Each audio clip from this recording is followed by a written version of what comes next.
Today is Wednesday, December 15th. Decky Giver, how are we? Andy Giveback. We are back in action, buddy. It's been a month, which is insane. Like, we don't just take months off of podcasting, especially when you've done as many as we've done. And this is the first time we've just kind of impromptu pumped the brakes on the podcast due to, doing production work, getting involved. There's in a billion things, I guess, getting our hands in probably too many things. But we're back, and we're back for a great reason. Today we have the founder of Best Christmas Ever, Don Liimatainen. I did an exclusive interview with him, and that is going to be coming up in a little bit. But Andrew and I just we wanted to chat with you, hang out with you, give you kind of a preview and backstory on this whole Best Christmas Everything that we've got ourselves into, and the impact that we're making this year, because it's absolutely insane, and we're so stoked to tell you about it, man. But regardless, Andrew, back in the studio. How you feeling, man? Back in the studio. I had to go back and forth from my apartment to the community room like 4 times because I forgot the equipment, like certain pieces. Forgot how to podcast. I forgot how to podcast. Crazy. 1 month, 21 days to build a habit, and I skipped that 21 days and I forgot everything.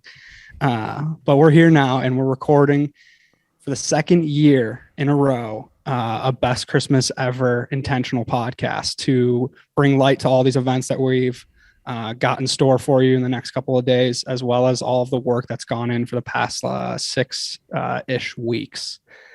Pretty impressive stuff. Last year with Best Christmas Ever, we ended up raising $10,000 for a family in need, a single mom with 2 children, and we spent a small portion on gifts, and then the rest went towards their rent. And little did we know, getting into the situation, she was in court with the potential of being evicted. And Deck and I and the Straight Candid ladies were able to contribute enough to save her from eviction and contribute for the coming months. Coolest experience, and that inspired us to tackle it for the second year. Yeah, and this year, as of today, this is 12/15, which you so elegantly said at the beginning of this podcast. But yeah, we've raised well over $10,000. In fact, we've raised $20,000. And this year, we're getting ready to get a family out of their hotel, which is what they're currently living in, and into into a new living situation. And it's been insane, like, ever since we chose this family and kind of knowing what we were up against, and then starting the donation page and like getting everything going on November 29th is literally when we started promoting this whole thing. The response that we've gotten has been insane, and there's a couple stories in there for sure. But I think overall, the coolest part right now is just like the opportunity that we have worked so hard for to set ourselves up with, and the generosity of the people have obviously gotten us to this spot, right? Like, we didn't just get $20,000 in the blink of an eye. Like, this was over. We're probably gonna be in the realm of like 200 to 300 donors by the time this is all said and done, which is just bananas. It is amazing, and the amount of donation, the amount of people contributing is one of the most inspiring aspects, from all shapes and sizes of dollar amounts. And Deck and I were on a Zoom with Sid and Soph last Friday, as Sid and I were at Gray's getting some preparations, things in order for our big event on Thursday. And I get a text in the group chats from Sophie saying, "You guys need to hop on this Zoom call. Something big's about to happen." And Sid and I were like, "We're busy right now. Like, we got to worry about setting up." And then she said again, "No, jump on the Zoom call." I'm like, "All right." So we stepped aside, and as you'll hear in this coming podcast with Don, a lot of what came to fruition this last 10 days was the advice that he gave Declan, and he relayed to the team. And this biggest aspect was finding a company willing to push and stretch you further. Because if you are going to push your narrative and you are going to go the extra length, you're going to find someone else that's going to want to match that energy and match that energy in a dollar amount as well. So we got a call from an anonymous person, anonymous company, and they are doing a $10,000 match, which got us to this $20,000 mark. I immediately started crying, just through this impact that you guys have provided for us. I mean, Deck and I wouldn't be doing this consistent, like year after year, if we didn't know with certainty that our community would show up.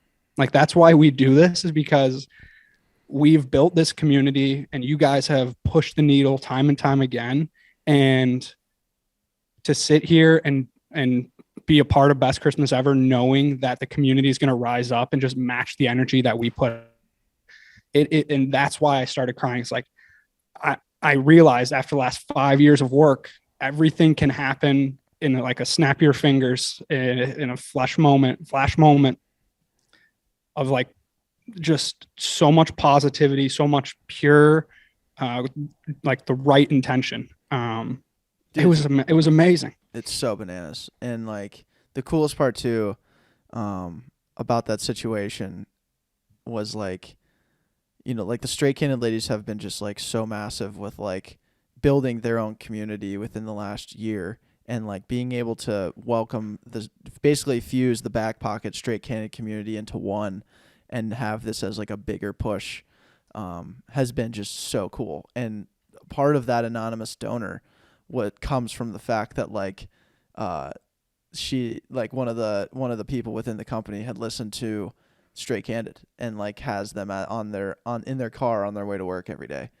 And you just think about like all those hard hours that those ladies put in to record those podcasts. You know, they're in episode 55, 56, you know, what we're doing on the back end to help them bring that to light.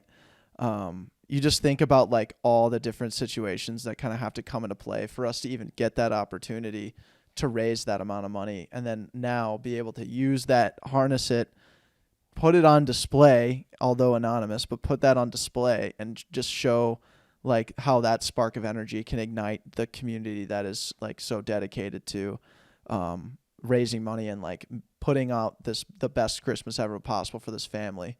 And like Don and I get into it a little bit on this pod, but basically like the anticipation that we now have showing up to this family's hotel lobby at 9 a.m. on December 23rd is just going to be like the craziest culmination of so many different emotions and feelings because of just like all the hard work that we've done, we've put in, and just like the different like strife and doubt that we've had along the way. Like, for example, like, you know, our goal was 20,000, but that goal quickly changed when we realized like we have the capacity to be like giving this family a home. Like we need to have that as the goal. And I remember just FaceTiming you, Sid, and Soph, Andrew, and just like, and actually I think we got the entire Straight Candid team on. So we got like Jackson, Adam,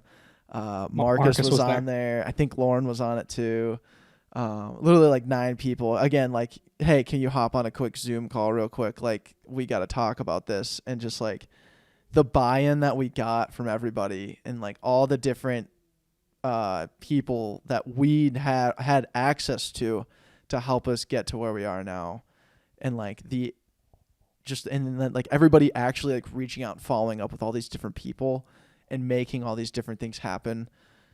It's so cool to be able to work on it and be a part of a team that can pull something off like this. All of these moving parts, you're spot on. Like, there are so many moving parts for us. And everyone took a role and moved this needle at a far faster rate than we could have. If it was just us two. And you just listed off some of them, like Sid and Soph, of course, the 4 of us pushing forward, but we're all super busy. We're still recording our own podcast. We're still prepping for date night podcast, working a full-time job, trying to like sit with ourselves and understand like you don't have to be working 24/7, all of these things. And Shona and Lauren step up, Ellie, Jackson, Marcus, Adam, like this team of people that we've put together are so bought in to the bigger picture. That aspect of it allows us to scale in the way that we truly want to. If you don't have your own foundation, the next thing never happens. You'll crack before you can even get to where you want to go. And we're sitting here on the 14th, a day before this is being released, and we've raised $20,000. We've smashed our goal, and we haven't even started the events. The biggest push of the best Christmas ever that we have hasn't even kicked in yet. On Thursday, we're starting off with Grace. This is going to be a wild scene. First off, I don't really know what to expect. I've been telling everyone just come at 6 and enjoy the night, because it's very hard to kind of like craft a short 2-3 sentence thing of like, here's all the things that are happening. Just come, just come and be there and listen to this podcast, because here's a little bit of a detail of what's going to happen there. Deck, if you want to get started off, and then I'll fill in some gaps. Yeah. So, and just another thing, like we have this meeting of like, hey, we're getting this family at home. Like, we're going to need to raise some money fast. And then like, we're like, okay, we should throw some events. And then like everyone started like reaching out and seeing who would be wanting to throw an event with us. And of course, like everybody wants to throw an event. So we had to pick 3. One of them is Thursday, the Ugly Sweater fundraiser party. It's going to be the biggest fundraiser party in the world. I've never seen a bigger fundraiser party ever. It's going to be the ugliest one in the world too. And it starts at 6 o'clock, and we're going to show up. We're going to play beer pong. We're going to do a little mini podcast with Straight Candid. We're going to enjoy free food from Avocadish, and we're just going to have a rip-roaring time, dude, because that's what we always do. We've never not had a rip-roaring time at anything that we've ever thrown. And it's going to be all for a good cause, too. We're going to be buying beer, and a percent of the beer will be percent of the proceeds of the beer that you purchase going to the family. The more you drink, the more this family gets. I mean, I just think we've never done anything like that before, where we're just like trying to have a really fun time around, and it's all just like so this family can like find a place to live. And I just think fusing those two things together at like 1 billion miles an hour is going to create this Grace event, the Ugly Sweater Christmas party Ugly Sweater fundraiser party on Thursday. It's incredible. We're literally fusing having the best night we can possibly think of. Like, this is Grace. Like, Deck, so Sid and I are thinking of the best possible night that we could potentially have. We put that inside of Grace, and then we're smashing that right next to buying a family a home. And you just put those together. I mean, it's literally a recipe for success. Avocadish is doing samples, but if you go to their restaurant and buy their food, a percentage of the profits from 6 to 9 will be going to the best Christmas ever family. 35% so try that. Officially. Say that one more time. 35%. 35%. So you're going to have a sample. You're going to have a little chip and a little bit of guac. He's going to have a little booth. You're going to eat that sample. You're going to love it. And then you're going to walk inside and you're going to order, a nice $10, $12, $15 meal, and a kickback of 35% will go to the best Christmas ever family. As for the booze, you're going to specifically be drinking Bud Light and High Noon all night, because $2 off of every can purchased is also going to the best Christmas ever family. That's right. We got Avocadish giving 35% of the proceeds, and we got Bud Light and High Noon giving $2 off every can, all while we're having a rip-roaring time. I mean, come on, Decky. Yeah, it's gonna be insane. I'm pretty stoked for it. I was also thinking like, we are doing like a beer pong tournament, and like I think that's gonna be a pretty casual affair. But I also think like it'd be kind of fun to get like Flip Cup involved. I feel like that might be a more communal thing, and maybe we do like a pot, like a King of the Hill pot of some sort of cash that we can use, to basically drive a couple more dollars in the right direction. Just thinking about this out loud. So. Let me know what we should do. Yeah, this could be, and this might be too far fetched, but let's try it anyways. Is we play a giant game of Flip Cup. Say there's 15 people on each side. You got 30 people involved, like a massive game of Flip Cup. And the losing team, you play like 10 rounds. The losing team has to donate $1 on every single time they lose, or the winning team, like however you want to look at it. Yeah. But so you got 15 people playing. Each one does $1. You lose 3 times. There you go, $45. Wow. That's good. There's got to be like the losing team should pay. Like there should be a way where it's just like, because if you keep losing it, that's just gonna stink. Like something's gonna happen where the money grows with each game of Flip Cup played. And I just think Flip Cup, it can incorporate. We can do an entire hallway of like all hundreds of people. We can have like the longest game of Flip Cup, and just somehow that needs to just contribute to a pot of money that goes to this family. Not sure on the mechanism there, but we just need to speak the intention out there, because I think we can do it. I think we can do it too. There's something there. I'm Yeah. excited to try to at Yeah, least no, try. yeah, exactly. We just are, this is our first ever fundraiser party. We also got to say that like we're asking people to show up and party, and we're hoping like some sort of fund just kind of comes from that, like whatever it is. If we raise $100, what that is, it is what it is, right? We will figure out the mechanism of it as we continue to have fun with each other at Grace. Um, and that's pretty much the simplicity of the event. I mean, just show up and have a good time. Like let's just see what happens. I feel like everyone's Yeah, just about as curious about this as we are, so pretty stoked about it. very stoked about it. I have no idea what's gonna happen, but the intention's there, and that's all you Intentions can ask for. Yeah. intentions there. Second Uh, event that we got going on, that we gotta educate people on is, as Backpocket does, we're big time ice plunge guys. Last year, if you don't remember, Andrew did a 31-minute ice plunge with Luis of Embrace North. We are back again, doing a very similar event this year. I will be live streaming myself this year because people forget it was Andrew last year, and I was sitting out here in Arizona in 70-degree weather, smiling and watching the live stream. This year, I'm flying in for the Grays event. I'll also be there for this Lululemon Mall of America Embrace North ice plunge experience. So it's my turn. I now have to see if I can achieve 30 minutes or more in the ice bath, and we'll be live streaming it. I'll be at the brand new Lululemon Embrace North experience, and I'm gonna be plunging, and I'm gonna be trying. I'm gonna go try and go for 32, new back pocket record. We gotta beat it every year. oh, you're going for I'm 32. going I for 32, love that. Yep. and Cheers to that. Amen. not sure how it's gonna work. Haven't really dipped in the cold in a long time, but this is for the family. We're gonna be live streaming. I'm gonna be also wearing a Santa costume in the ice, so that's gonna be bananas. And we're gonna make it work, dude. And basically, we're gonna have a nice little community gathering there, a little workout in the Lululemon space. So if you'd like to come to that and enjoy this Embrace North experience, I know I'm gonna be doing 32, but you can definitely do as many minutes as you want. Just sign up on our Eventbrite link in the bio of this very podcast, and you can get a spot, no problem. Yeah, I'm pretty stoked for that, Andrew. I think I can beat your record, man. I'm excited for you to try. I bet you do it because you love the ice. One may say you love the ice more than I do, but only time will tell. So yeah, come to the Lululemon in the Mall of America.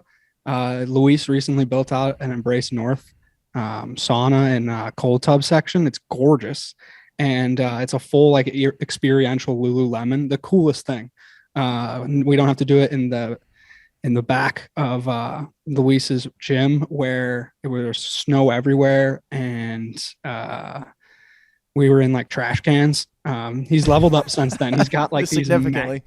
he's got these massive Yeti coolers that are like built for 3 bodies. But this was a year ago, so things were different then. Yeah, that's event number 2. Come to Lululemon at the Mall of America. And we got ourselves a hell of an evening following that. We don't need to go into too much detail, but one thing that needs to be known is when Deck's in town, there's the whole calendar gets like filled up in instant. So now we're like playing the game of when is there time where we don't have something going on. Friday we're going to Yam House because of course we got to go to see Yam House. It's their final show of the tour. I mean, how could you not? That's going to be a blast. Hey, shout out to the boys at Yam House. I heard from Mark Dotto, you guys have really found your identity right now, and I'm stoked to like take part in witnessing the cultivation of this last 5-6 months of touring. Yeah. So that's Saturday. Sunday we're going to Alter, and Sydney and Vinny are leading an Alter class. We got 32 spots available.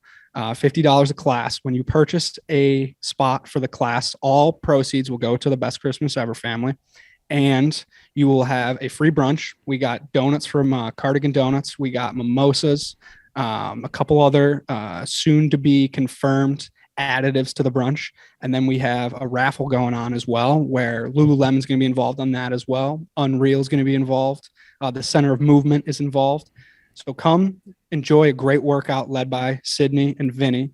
as well as every entry gets put into the raffle. So you have potential of winning a gift card to gift card to Unreal, a gift basket from Lululemon.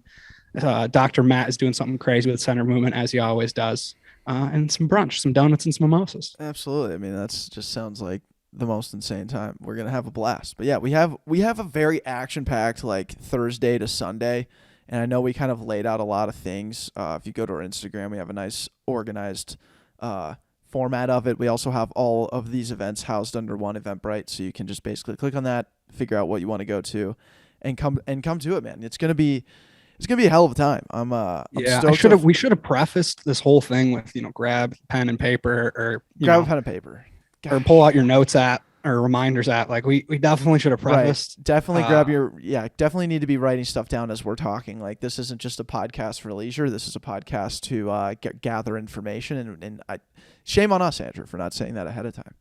Yeah, that's the info dump on us. We probably threw too much at you, but grab something. 16th, 18th, 19th. There's things happening. Maybe, and obviously you're just now hearing about this. If you need to rewind and go back and then listen to it again and then write it down this time, now that we told you, to each his own. I think that might be a good idea. And if you're too lazy to go back, which is not too lazy because you already took part in that last 6 minutes, which, like, thank you. Thank you. You've made it this far.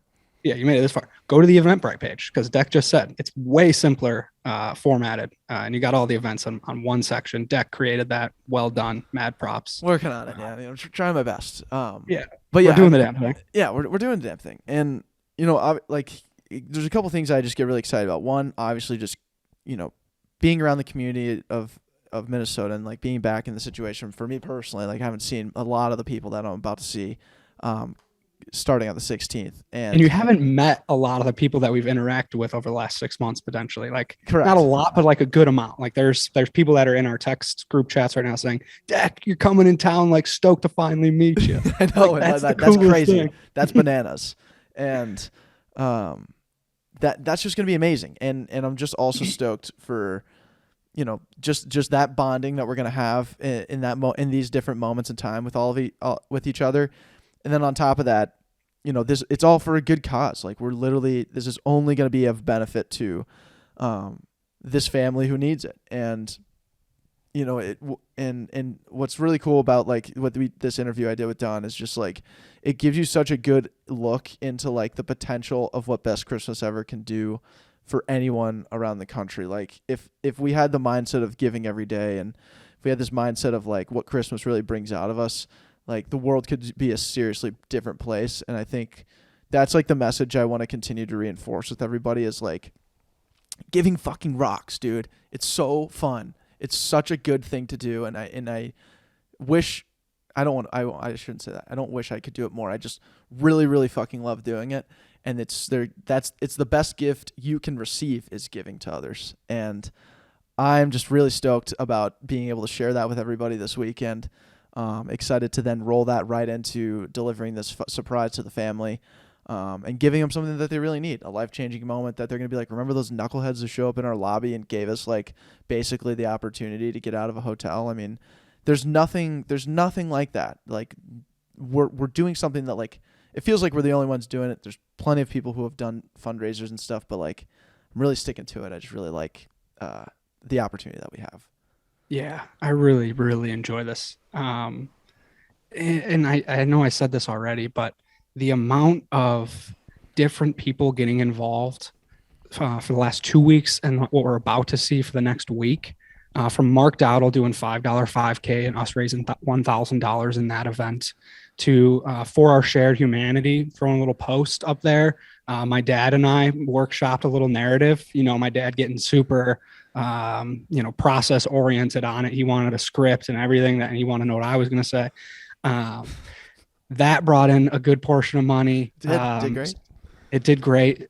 Sid and Soph have just been hammering Best Christmas Ever on their podcast, seeing that community come out tenfold. Jackson getting some memorabilia involved, secret potential. He might be just donating a Kirk Cousins helmet. Like, that could get auctioned off on the Skull North podcast. Like, sweet.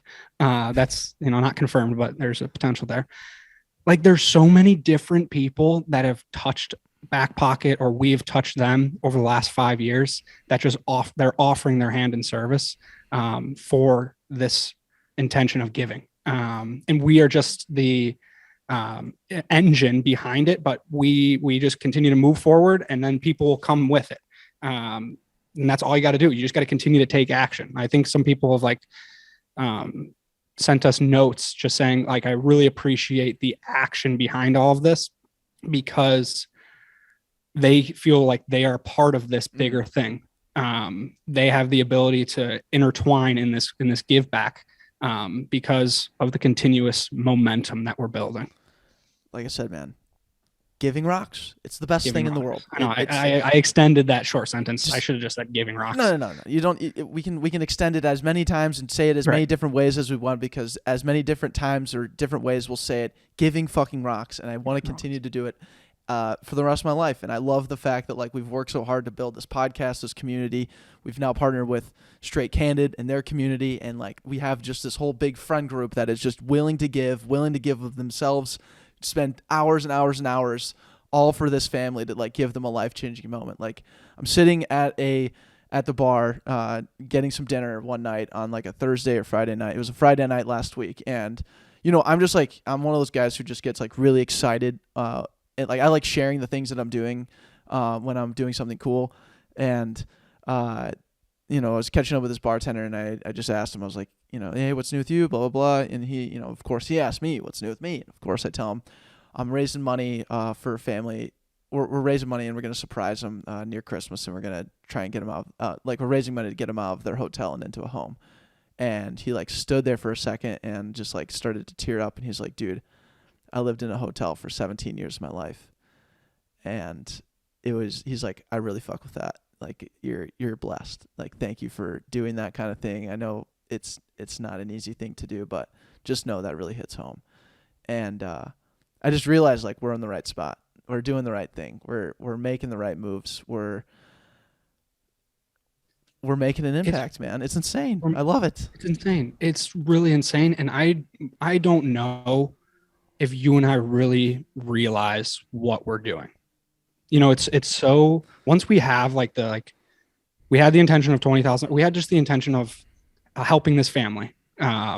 We specifically researched a family that had disabilities, and we put 5 out to Best Christmas Ever, and then they send us back one, that the family that we get selected for. This family so happened to be living in a hotel, and I don't know what led to what, but you were talking to Don. Don was talking about how if you stretch, you have the potential of buying this family a home. Like, you can really do it. We've had people do this in the past, never this young, but it's possible. And all we just needed to hear was it's possible. Mm-hmm. And Decca and I and Sid and Soph just fucking put our head down and figured out every single little thing that we could do and started moving. That's all that we know, but we don't it's hard to really fathom what we're doing. It's like we're buying a family a home. We're buying a family a home. We're buying a family home, giving them a new opportunity to live their best life, man. And that goes deep, dude. That goes really, really deep. It goes really deep. And I think sometimes we don't think about that portion of it, because it's like, oh, let's raise the money, let's hustle, and then it's gonna hit us like a ton of bricks here in a couple days. So I'm ready to live in it for sure. I'm ready to be a part of it, and there's no better person that I'd want to be riding with than you, sir. We stretch ourselves in many different ways to challenge ourselves to do things that are cool, and this is one that I get excited for every year. And we're right on the doorstep, man. I'm so excited. We're right on the doorstep. Before I pass the mic to Deck and Don for the next hour 20, I want to announce one last thing that is happening. On December 19th, Soda Sense will be doing a flash sale, which is the first true sponsor of Backpocket Podcast. They are going to do a flash sale, and 100% of the proceeds will be going to our Best Christmas Ever family. So head to Soda Sense and purchase some candles. They're all specific towards a notion of Minnesota oriented. They have like the the Boundary Waters way up north and all the different things. They got some great scents that are right here in Minnesota. Just great scents. Yeah. December 19th, there will be a flash sale, and 100% of the proceeds go to our family. Yes, so definitely buy a candle for your grandma. That's very obvious and definitely something that needs to happen. Can't forget about our buddy Anderson. That guy just freaking rocks, and I'm so like when he called and was like, "I want to help and I want to do this."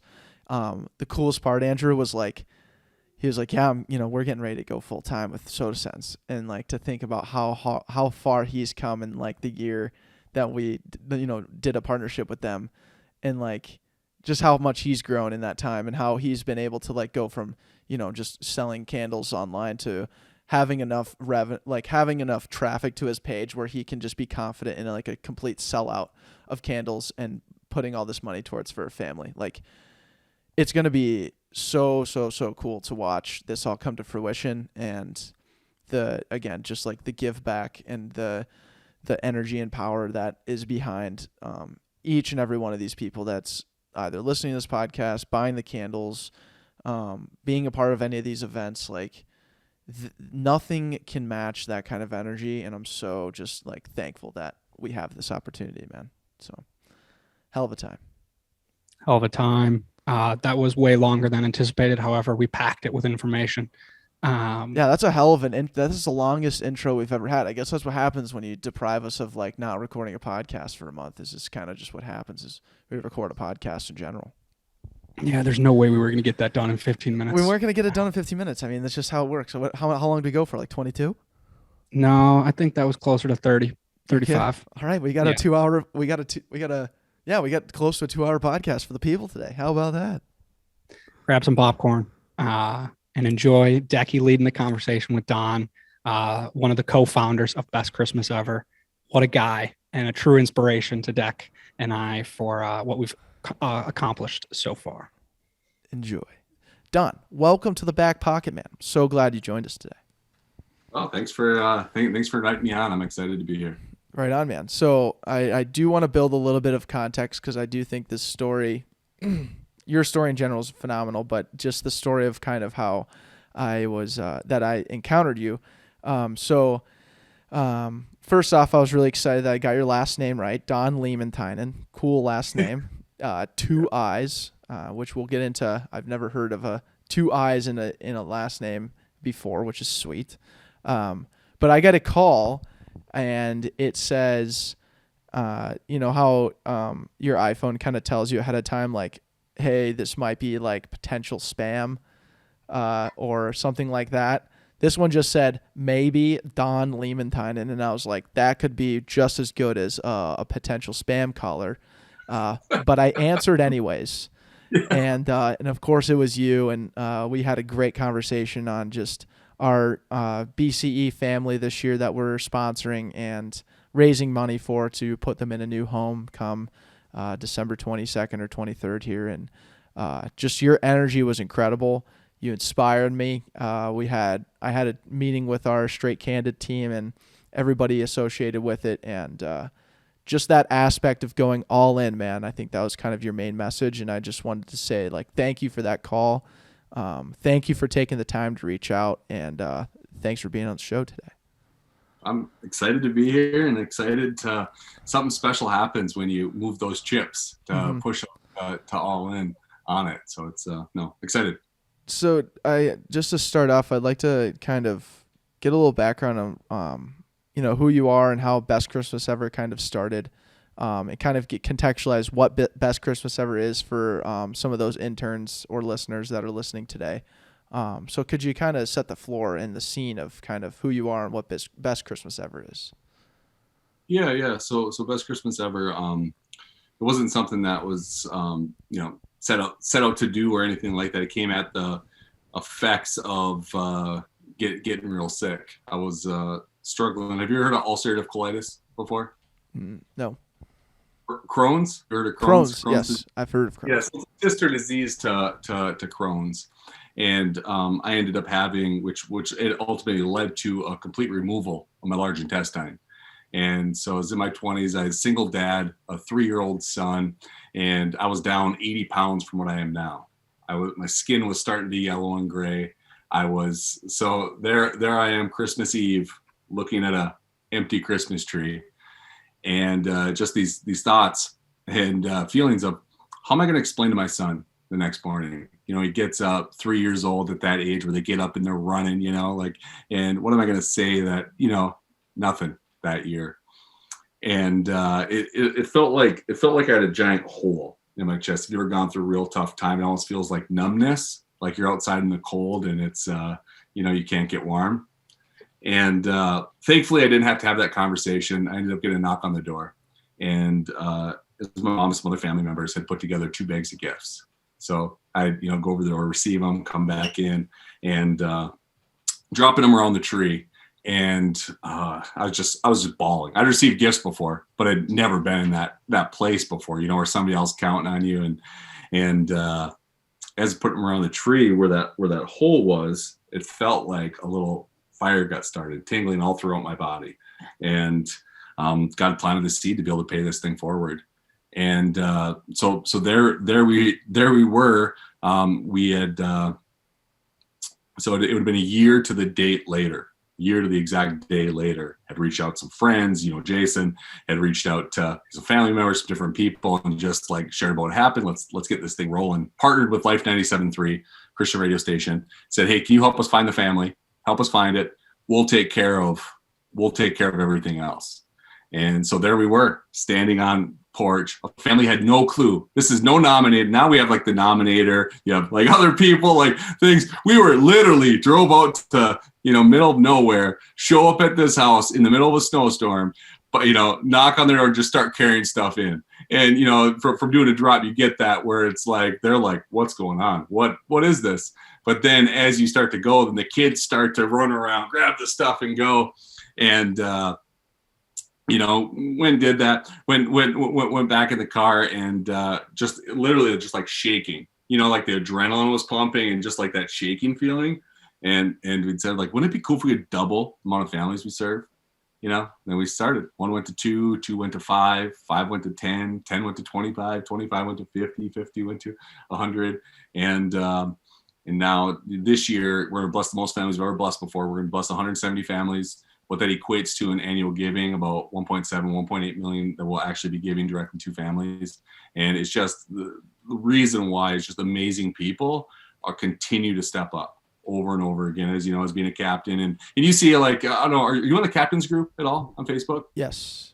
Yeah, it's just like I don't know if you saw that post come through where somebody was like, hey, this store is going all out to hook, to set captains up. I'm like, reach out to the guy beforehand. Do you know what you're turning loose here? Do you know how many calls you're going to be getting? Because it's just a bunch of just crazy, like crazy, outrageous, generous group of folks that, turn loose to be able to do it. And the internet's a cool thing where we were on with Australia today, planning out their launch in Australia, So it's like, I don't know. So that's the story there. And, but what Best Christmas Ever is, it's a 501c3 nonprofit based in Minnesota here. And we're currently in 14 states in Canada and hopefully soon Australia. And then what we do is we have a framework where we have volunteer captains step up to be able to provide a best Christmas ever to a family right in their backyard. Yeah, man. And it is one of the more cool things that I'm fortunate to be a part of, being on the captain's side every year. And, we heard the whole of BCE in 2019 from Jason Coons, who was a part of that first surprise and that first drop, which remind me, what year was that you guys did that? 2011. 2011. Awesome. So 10 years this year. Congratulations. Thank you. We took over Valley Fair this summer and invited all the families from the past and had a big old shindig at Valley Fair. That is awesome, man. And but yeah, there is nothing that compares to that drop day when you are knocking on that family's door for the first time and surprising them with gifts because, and we're in the midst of like raising money and hustling to fill our Amazon gift lists and reaching out to as many people we possibly can to, figure out the back end of like how we're going to get this family a home. And, there's so much like hustle that goes into just like getting yourself ready for that moment. And when you finally get there, which last year we had never raised a single dollar in our lives between Andrew and myself. We also like didn't really read the captain's manual of like, here's how you do it. So we just raised money and then went and bought all the gifts with the money. And then we had some money left over to give to the family for rent and whatnot. But we went from like not really ever raising money to basically asking people to donate and figuring out how that all worked. And we went from, hey, we want to raise $5,000. Would love for you guys to help this family in need, to doubling our goal to raising $10,000 by the end of it. And awesome. Again, just knocking on that family's door for the first time. And it was like, we knocked on the door. We have a great video of it. And like we do it, we're like, hi, how's it going? Always just incredibly nervous. And, we explained to them the situation of how we have a bunch of gifts for them and know that they needed it this year. And then like, there's just like a little bit of a pause. And then one of us was like, so can we start moving all these gifts into your home? And they're like, yeah, absolutely. And, it took the mom a second, to kind of understand what was going on here. And then she just broke down, and it was like, I just get chills still thinking about that moment. Man, it's insane. What was going through your head as you were like walking up the stairs or walking up to the door? Were you kind of like prepping in your head, okay, this is what it is, like through this? I'm sure you probably didn't have a script even. No. Thing, it was just No, we had filmed a little blurb beforehand, and Andrew will tell you this too. Like, I'm very much like the director of like, this is how I want it to look type thing. You say this, I'll say that. And I basically was like, all right, we're just going to stand outside this house and I'm going to do a little intro and then pass it to you. And I just got really nervous and just like said all of his lines and then all of my lines. And anyways, there's all kinds of nerves going on. But walking up to that door, man, was just like, I just got a really good like gleaming peace in my heart that was just like, we're doing something so freaking cool. And I'm so happy that like we got to this moment, because it's so much freaking work to get there. And just like, it's like game day. I think we talked about this when we were on the phone. Like, just you think about it every single day when you're raising this money of like, what am I going, this is how much I have right now to now show up to this family's doorstep. Now I have this new moment here. And it's like each time some big milestone or dollar donation comes through, it's like, that's what you default to right away. So it felt like this really big game day moment, really just like awesome energy, and overall phenomenal feeling. That's so good. And it is like, it's crazy. Like the harder you work for something, the more it's, like if you would have just sat down and wrote out a check, right, and walked over there that day, you probably wouldn't have had 1/50th of the impact as rallying everybody around it, mm-hmm. and kind of like that side of it. No, it's cool. No, it's awesome. Yeah. And for you too, I think something that we could talk about as well is just like this idea of going all in and like really, really committing yourself, because, we took on a family this year and started raising money for a family that has, this is a big feat we're trying to accomplish this year. It's definitely more than what we were working on last year, with this family of 6. So for people who don't know, it's a family of 6. It's a mom and a dad with 4 kids, all in their teenage years roughly, and they all have special needs. And due to some unforeseen circumstances, they lost their home, and they're currently living out of a hotel, a single bedroom hotel.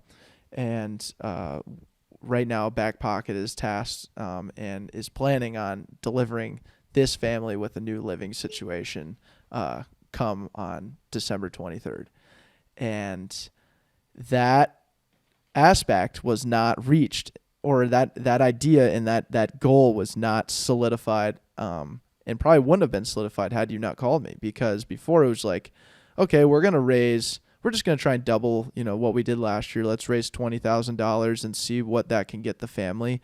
And you were just like, dude, we need to like go all in, try and get this family a new living situation, put the energy towards that situation and see what comes up. And I just wanted to say thank you for that, man. But I'd also like you to kind of speak on, what it is like to go all in, and like what that mindset and what it really takes to kind of set that kind of expectation internally.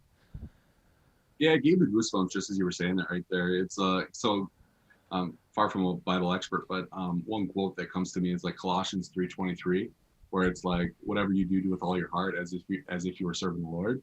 And it's like that, like a lot of times the words that we're using behind when we're going to do something. You know what I mean? Like when we go, like when we were talking about the house a little bit, just say, oh, it'd be sweet if we could, we're double down and going to do, possibly we might try to, line that up, where it's like, as you roll through and just saying like, what's that crystal clear vision in your head to where it gets to. And like even the part before going all in, before you're totally sold yourself, like I've talked to somebody earlier today that had a goal of like 25,000. And they were going, they didn't know exactly what they were going to do, with the 20, they were just like, we're going to do 25,000. I said, well, why are you doing 25,000? Because, that's what we're doing. We're going to do like, well, what is it? What is it? Like you're trying to almost amp yourself into it, but it's not like where you plant that crystal clear vision for yourself of just saying, hey, we're going to deliver this family a new living situation, mm-hmm. Like, and it's not, maybe should try, but even if you don't, and I think a lot of times we're afraid of going all in on the part, it's because what happens if we fail? Like what happens if we did our absolute best, on it, put everything into it, got all of our friends, it's super public too, because your goal is up there ticking, you're on it. And I go through it myself because I'm like fundraising for a family right now too, where you got that line of like, what are we going to do? Should we set it where we know we can hit it and pull through it, mm-hmm. Yep. Or it's, set that part and then shifting yourself to that all in place. Yeah. And the, I think that's how I cope with that, I guess, is if I don't set that intention of giving the house, of getting a home to the family, then, and instilling the belief in myself to do that, then how could I possibly ask someone who's, donating or whatever, how can I instill that belief in them if I don't have the belief in it myself? And again, if we fail, at least we tried to go for that goal. And we're going to learn way more trying to raise this amount of money or achieve this type of goal than we would have if we just kind of set the bar at something that we decided right away. And I'm totally cool with failing at 1,000% in that regard. Not saying that I want to necessarily, but I'm totally okay with doing that because I know that the outcome of whatever we decide to do and whatever we do showing up at the doorstep of that family is going to be something special. Like already we're seeing, I got on a real estate podcast earlier today, called in from the job site and told them the situation and told them like what I had figured out to this point. And the call was originally going to be like, oh, describe your situation and we'll tell you how you could like handle it from a real estate standpoint. But I'd already kind of like shuffled through that kind of stuff and ended up like those guys just, God bless Chris and Andy on this St. Paul real estate show. They were just like, we'll match you for $1,000. Like, we want to help you out. It seems like you have a good plan in place. From a real estate standpoint, I think this is actually a pretty good move. We didn't even think about that, and go for it, man. Like we're excited to see what you have in place. So it's just, yeah, it's one of those things where it's just like that intention put out is received equal. And the craziest part is I was actually doing a little reading earlier today, and it said Time Magazine 20 years ago had put out a thing on failure where this plant had closed down 3 times in this town, and they had found that like kind of what tracked like what happened, and they found that just because the failure happened all back to back to back, that they were super resilient with it, mm-hmm. with the folks that did it. So actually the ones who experienced more failure were way more flexible than the ones that where everything had gone perfect, yes. and flowing through it. But I'm curious about the family. I have 6 kids. What are the ages? Like what's kind of a little bit of both parents, single mom? What's the? I'm just curious. So the mom is working. The dad is not working due to some health conditions. The oldest daughter is the second highest earning income person in the home, and she's like roughly 23 or 24, I want to say. And then it's then flowing down from that. I think the youngest is like 14. And they all have various special needs. I think one or two of them have Alzheimer's, or not Alzheimer's, autism. Sorry, and then the other one has a traumatic brain injury as well. And I can't remember which one of the kids has that, but that's basically their scenario at the moment. And their mental health like consultant was the one who actually submitted them as the to BCE, which I thought was very cool. Yeah, that's so they're living in right now in a 1-bedroom. Yeah, in Brooklyn Center. 1-bedroom motel room. Yes.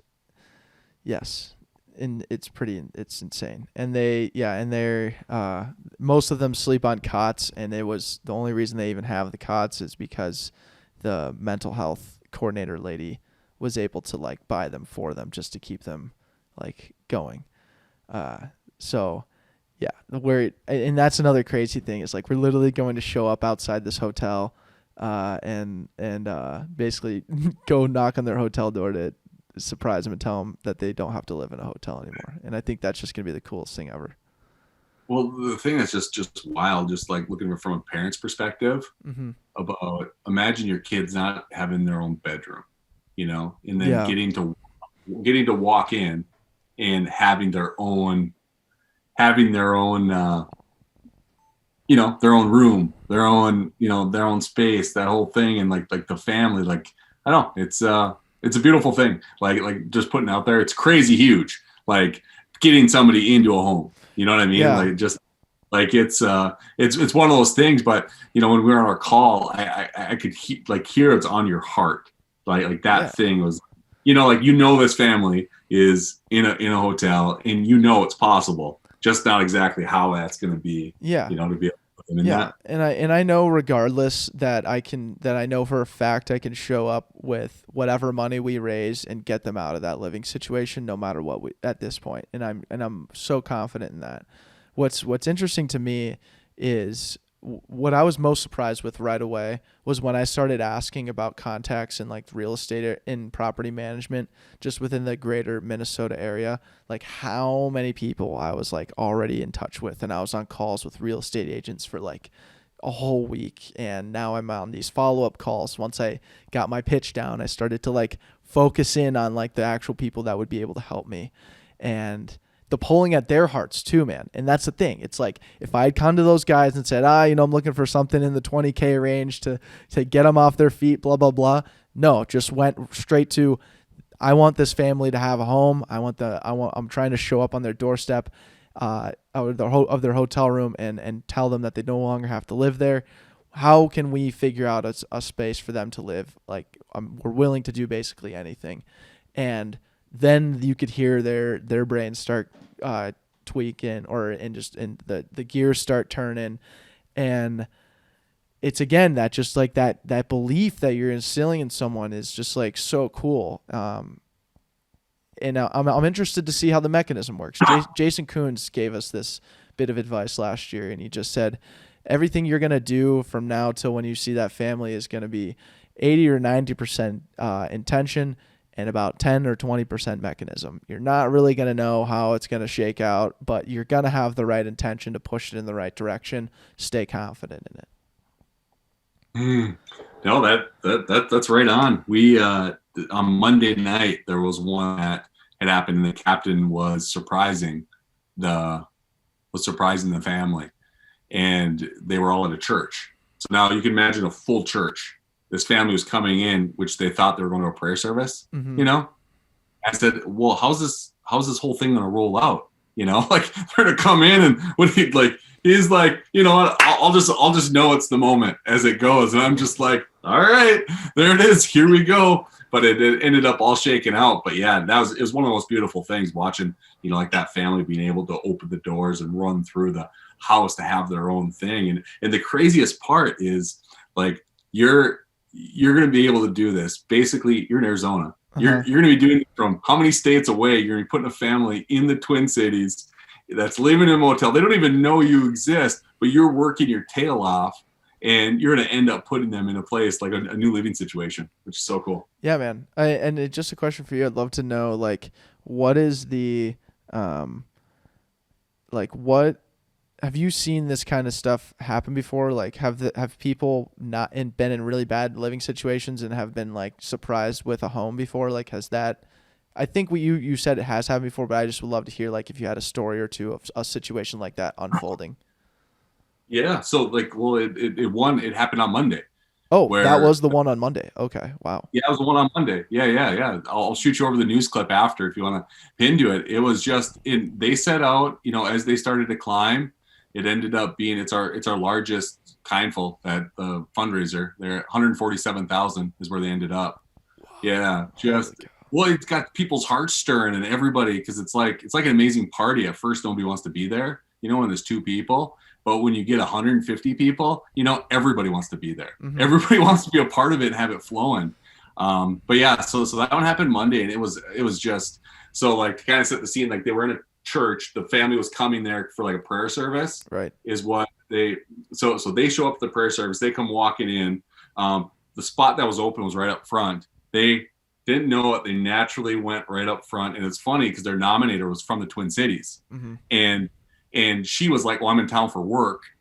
She was knowing this is going on, because she was help orchestrate. He's like, well, do you want to come to church with us? We're going to a prayer service. She was like, yeah, sure, I'll go with. So he's up, they sit down up front, they go, everybody's sitting there like kind of like looking over like, that's him, they're here. Yeah.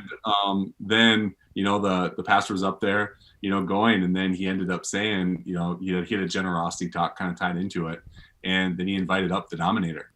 So the nominator said, well, while we're all here for a special reason, and, we got somebody that's going to tell you all about it. So nominator sitting next to the family, she stands up and he's like, what in the world is going on? She goes up there, and then she just like, pours out her heart about how amazing these people are, no matter what they're going through. And they were living in a camper up until like, 2 weeks ago, 5 kids, mom and dad. And they didn't know it, but they had a whole house fully ready for them. Like the whole, like, shelves stocked. They had the, their pictures and frames. They had everything that you could think of on it. So that was a neat one that happened. Then last year, a really neat one happened. A family was fighting real hard. They were in a really bad lease, and a realtor actually stepped up. So like one of these realtors had a great year, and they said that they were looking for an opportunity to help, and they went and bought the house. Whoa. They went and bought it. Like, and it was anonymous. Dude. So yeah. So they just, and like they were all blown because they were just trying to find her a place to rent. Yeah. That's reasonable. Because she was maxed out, Yeah. And they're just finding rent. And you know how real estate was last year. Mm-hmm. It was absolutely bonkers. Right. So they said, we can't find no place to rent. Let's buy it. So they bought it. And did it that way. And it's like the thing that you're planting, it's like I mentioned a quote to you before where it's like, it's just crazy to see that it's actually possible as you go through it. Like George Washington Carver, when you can do common things in an uncommon way, you'll command the attention of the world. And it's like bringing gifts at Christmas is super common. You know what I mean? Like it's a common thing. A lot of people do it. But for you calling and reaching out and saying, hey, this family's in a hotel, but I'm actually gonna get them a home, and this is what we're gonna do. Like when your heart's like, this is what we're going to do, like on that side, and they say, oh, this guy's doing it. I don't know how he's going to do it, Right. And then it's going to stir in other people's hearts in this thing too. And the neatest part is once you go do it, you'll have a whole audience of people around you that you planted a seed with them.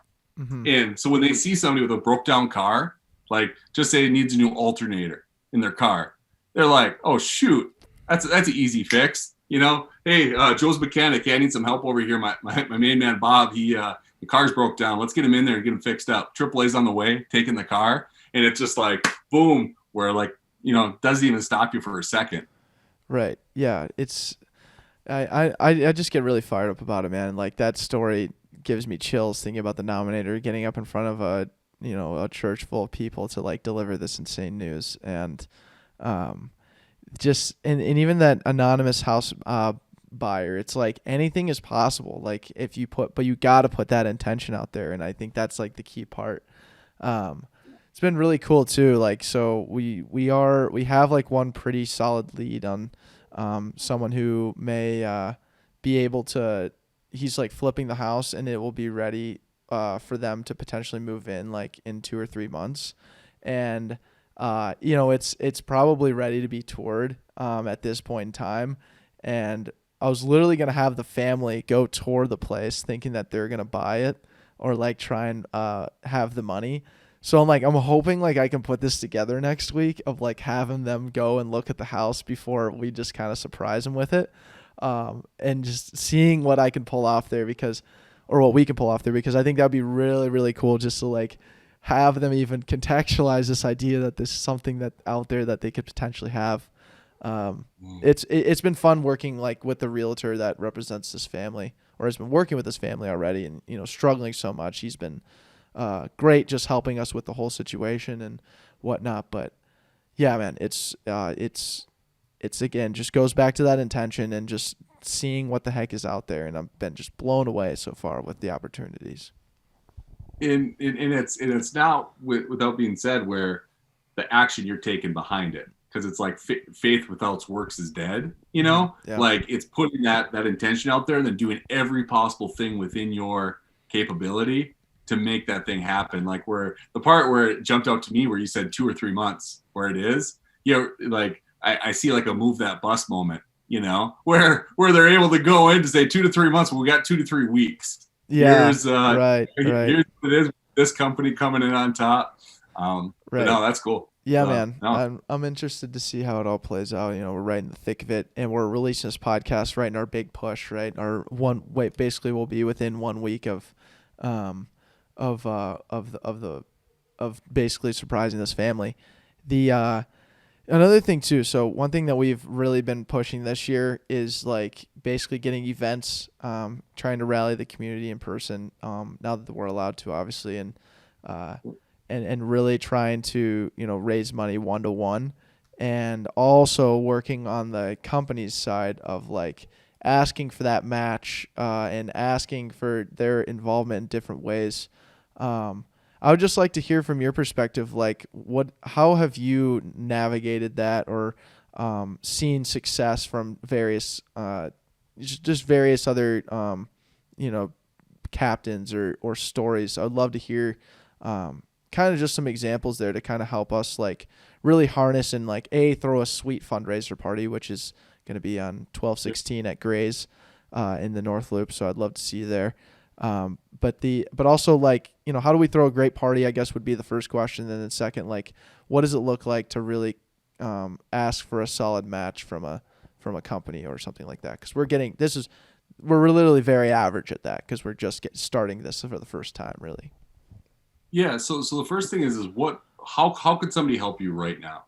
So if somebody right now, I don't know when this is going out, but what's the best way for somebody to help you to show their support, whether they can be there or not be there, like right now? A donation to our Kindful page and a connection in the real estate industry that has properties or knows people in the property management realm in Hennepin County. Okay, perfect. So I look at it like one, like the social proof side of it, where it's like, even if somebody like just say, hey, they don't have $1 million, but they still want to support you, mm-hmm. Like going in there, each name that you see on there, like the more people, it's like, it's like validating what you're doing. Yes. Right.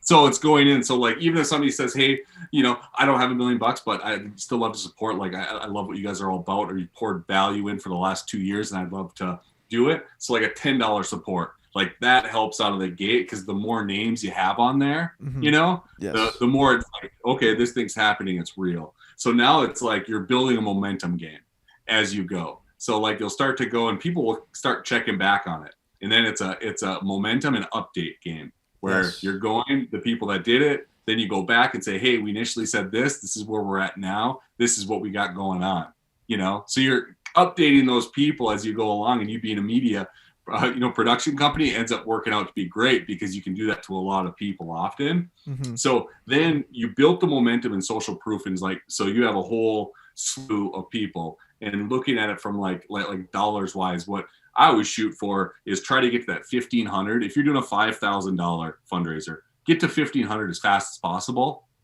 with as many people as you can, like out of the gate, because then when people go to it, then they're going to be more likely to jump on board. So that's like that first 30%, like boom, get there, hit it, get it rolling. And then what we found is where the donations slow down is if you're above 70%. So that's the part. So if you kind of like gauging where you're at and where you're headed. So where the match comes into play is you have a ton of social proof, ton of people, this is happening and they're behind you and supporting you. The next part is getting somebody to be able to multiply their dollars that they're going to give. So somebody's going to come out, like coming out on the 16th. Where'd you say it was? Gray's in the North Loop. Gray's in the North Loop. So if you're coming out and saying, well, we're going to give them $100, we know it. But then that night they hear from you and you have, somebody says, hey, we're going to actually do, you know what? Unlimited. Tonight, we're matching every single dollar that comes in, that it doesn't matter. So now you have a whole group of people that believe in what you're doing, going through it, or they throw out 10 grand or some dollar amount. That helps a ton, Yep. Having one person do that, then they're able to multiply their donation by doubling that, because then they have that where everybody else is, well, I was going to give 20 or 100. Now I'm going to pull out my credit card. I'm going 500 on this, or I'm going to go, on that side. But that's with all being said, like one thing I had mentioned before at the beginning gate, which a lot of people skip, is nobody ever like a solid leader that you're behind. They don't ever ask somebody to do something that they're not willing to do themselves. And so if we're asking people to stretch, what's our stretch? Because are we doing it too? Yes. And then that first circle, like, let's do it. Let's get in. Let's get after it. Then that goes, you know what I mean? And then the momentum goes with it. Then the match hits. And then you start to hit this thing where it takes on a life of its own. And that's a beautiful place to like the one that just did like 140 some thousand. It took on a life of its own. People are coming in from all over the place. Like, how'd they even hear of it? Who knows? This thing's $25,000 donation comes in, boom. Like, people you don't even connected to, but it's all about building that whole thing in and keeping everybody updated as you're going. And then that night, again, it's nice to have some sort of like pre-confirmed stuff that is going to be going, because you're going to have momentum the night of it. Right. Like, we're 1,000, 2,000, that side. So if somebody knows that they're going to give a bigger chunk, hit you up and say, hey, you know what? I'm stretching myself. I see you stretching yourself. Here it is. I got a grand coming with me that night. Or my family has this foundation that we can do X. This is what we're bringing. And then all together, just, it's amazing. Yeah. Yeah. No, we're excited, dude. And if there's one thing that we do know how to do, outside of anything is just throw really good parties. That's basically been the back pocket model for years now. So we're like, the fact that we're throwing a party and tying fundraising to it now and just like really putting this whole thing together, like we're so excited to just like really ramp this thing up and see how it goes. And I love putting that good intention out, man, because there's just no better feeling, I guess, than just even committing. I know it's hard committing ourselves to this every day, but I enjoy doing it. I really, really enjoy just the aspect of giving, and I see so much value in that, and I love instilling belief in others, and like having various phone calls, and you tell someone like right away, like, yeah, we're gonna get this family a new home or whatever. They're like, oh wow, like how's that gonna happen? I go, well, this is how we're going to try and get there. We're going to, there's certain milestones we have to hit. And if we can set up like different match deals when we get to certain milestones, here's where we could end up. And then they like see that and their eyes get wide. And then I'm like, so who are the different contacts that we can help us get to that moment? And then now we're setting the phones ablaze. And that's just been the strategy, and it's been fun to watch it kind of unfold, man. It's awesome. Generosity inspires generosity. It is in a healthy community, is a generous community. Mm-hmm. So it's like, you know, being able to put that in there. But I think one thing that's so neat about when you have a whole bunch like in like the like generosity space or whatever you want to call it, it's like where everybody's like all sold in on one common cause. So like that's why like sports are so cool, and like I think it's so hard to recreate that locker room feeling, because there's not a lot of things where you get so many people that are all in on it. Right. You know? No, totally. We're all in on that common cause, and it's like it drops all the barriers that we have together. Right. Yeah. The it drops all the common barriers, and it kind of just like it. Like that one, I like what you said about just like that. It's that one like shining light thing, and it's fun to watch people just like rally behind that. So you said you're also over these past 10 years, have you basically been doing? Have you been blessing families or a family or multiple families every year? Yeah. So it's dropped into like, because now like as we've been building out our team and going, it's so I typically wait until somebody, because out of all the teams that we have, because like this year we have the most teams we ever had before. Nice. And Congrats. You know, so something pops up, you know, like something pops up where a captain says, I hate to do this, I've already been working with the nominator, but this happened and this is going. So the specific story that popped up, I read it and I was just super moved. It was like just a single mom, 6 kids, you know, and I'm like, oh, dang it, we can do something. We can do something for her, you know? So is it like the family, the nominator kind of falls through in terms of like they're no longer, or not the nominator, the captain kind of falls through, like they signed up for it, but they really can't, like they don't have the energy to basically do the task that they signed up for, essentially. Yeah, well, it's a lot of times life pops up like where it's that's fair. like cancer. Or like their kid gets sick, or you know what I mean? It could be they lose their job and they're in a super tight spot. Mm-hmm. Okay. You know what I mean? Yeah. No, yeah, I totally understand that. That's that's a tough situation. So like when you come into these situations, or like you know, like how have you really responded, or what's kind of your first step when like you're tasked with like, hey, we got to raise money for a family? I know you mentioned like, you know, let's get to that 1,500 goal right away. But what are your strategies for like instilling belief in others, and just like those different connections that you have? What's like your strategy there? I'd love to hear more about that, or some of the cool strategies that you've had in the past, maybe. Yeah, great question. So the first thing I do is just kind of like assess where it's at, you know, like get everything I can from the captain, like where are we at? Like what did we already commit to? What haven't we committed to? Where's the team at? What's dreaming? And then I like to talk with the nominator for this. And the big thing I'm looking for is that big thing that we can all get behind.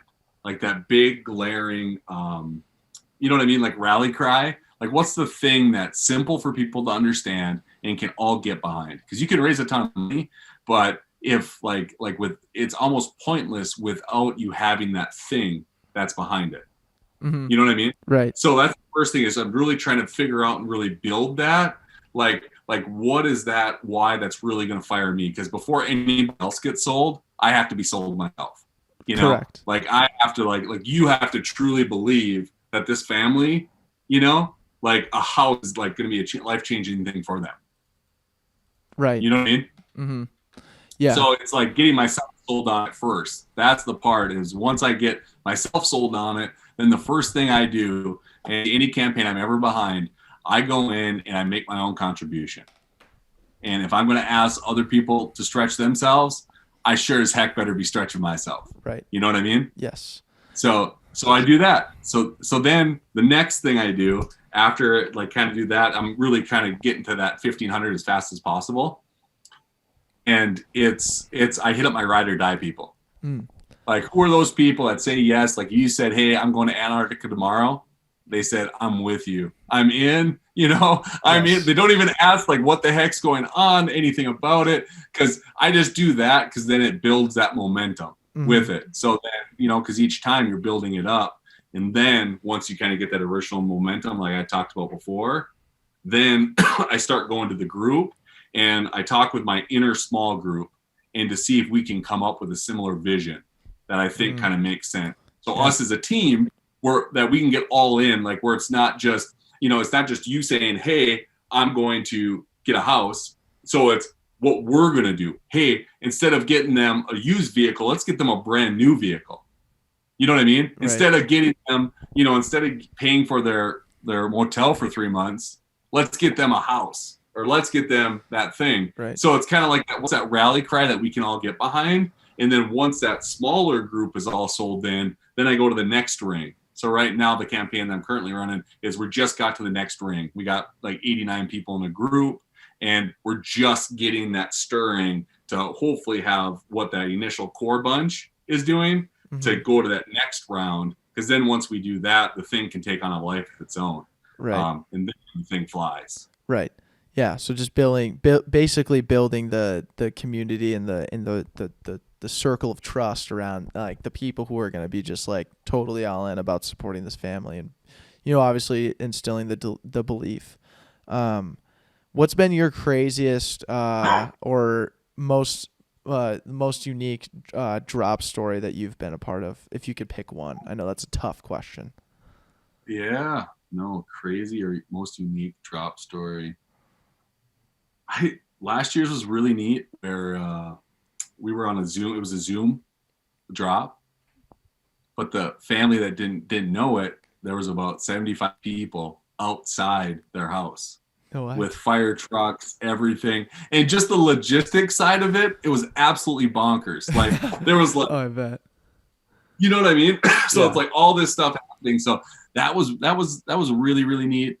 One that really, really hits me that it was Christmas of 16 and the nominator. So we're waiting at the neighbor's house full of people was waiting at the neighbor's house right next door.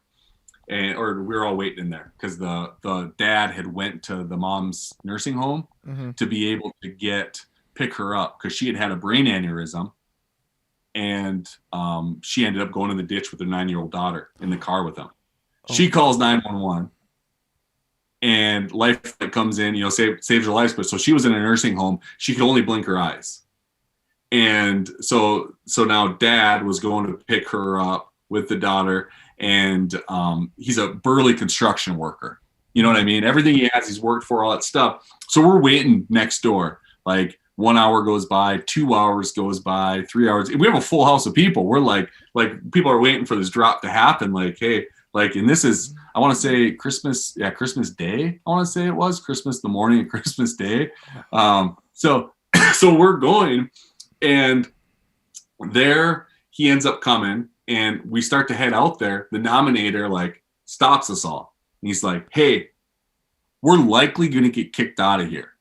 We're going to get booted out of this place because, this guy, he's worked hard for everything he has. And he's going to probably see this as a handout and, it's not going to go well. So if you see me running back with my arms up, just go back and go, don't take it any personally.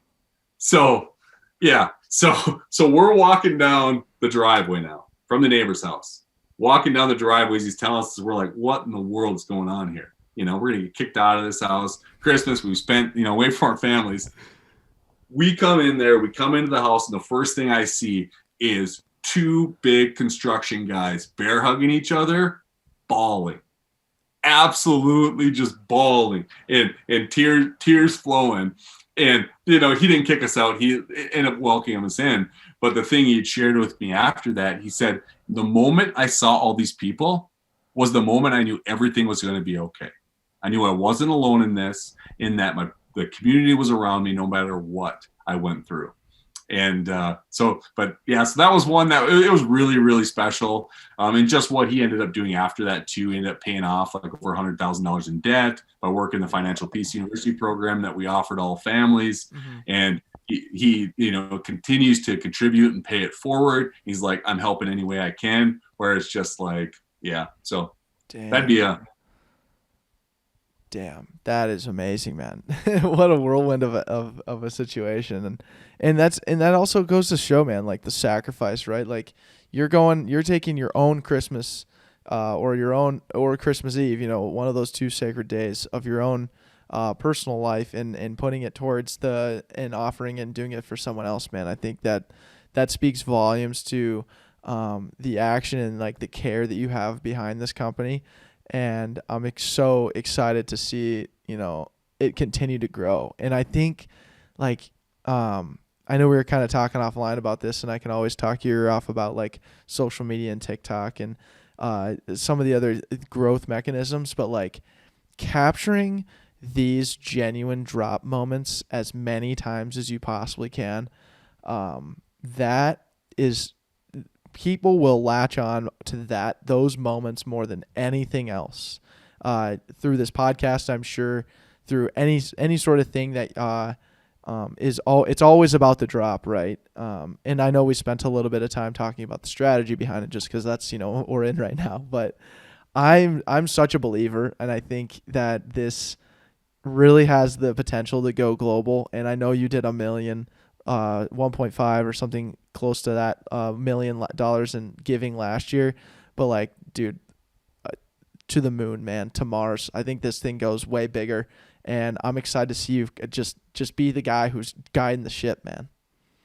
Well, the part that it's so neat, where it's like folks like you that have audience and like being able to, like, there's a lot of people watching, Yeah, right. And it's like folks like you that are stepping up to it, and also, other people that have that, because a lot of people are watching. And the neatest part is when they're watching you go all in on this thing, they're watching you go all in. Like, I don't like it doesn't make any sense. You don't know that, like, you have no idea who this family is. You literally read a story from some health worker and you're like, I'm going all in for them, which is crazy, to people sitting on the outside, like doing it. But then as you go through that whole process, and it's like seeing like the shifts that happen, it's like, man, it just, each and every one, like the folks that step up like that, it's like hats off to you for it. Cause cause you're grinding. I know you're grinding on it, thinking through and also you're doing it very publicly. Yes. So you're like very public because you have an audience watching you as like you're learning how to fly this thing, as you're going, and you're falling. Like, because you're all in on the thing and going. And it's like, it's crazy what's happening though. Like this past November, I've never seen anything like it in donations. Like this past November, really? Like, I don't know if it's like it was triple previous November, and that was the largest November before. Wow. It tripled the amount of, and it's again, because folks have been planting the seed, hearing it from you, hearing it from others. And just that thing of just authentically wanting to serve from a huge way. Mm-hmm. And like you said about like the different, like one of the biggest videos from last year ended up being, it was a raw, uncut 32-minute drop, like uncut, the thing. And it had 7 million views. Wow. Oh my God. And it was like zero editing done on the thing, just thrown up there, but it was like raw and real. And like that part of just like, somebody authentically serving and, caring for the others. Mm-hmm. And it's just so neat. And that's one thing I love, is it like brings everybody together. Together. You know what I mean? Absolutely. And it's just like the pinnacle feeling of like what I think the holiday season is all about. But it's like this bigger, the holiday season is a great extraction and symbol of like the true meaning of like the give back and giving, and applying that type of giving mentality to everything that you do is going to be so rewarding. And that's what I learned the most about Best Christmas Ever, is like, I know it's hard to raise the money. I know it's hard to figure out the mechanism of functionality with surprising a family with gifts and other things. But it does teach you the power of giving. It teaches you the just the ability that you have it within you, and it also rewards you with that feeling at the end.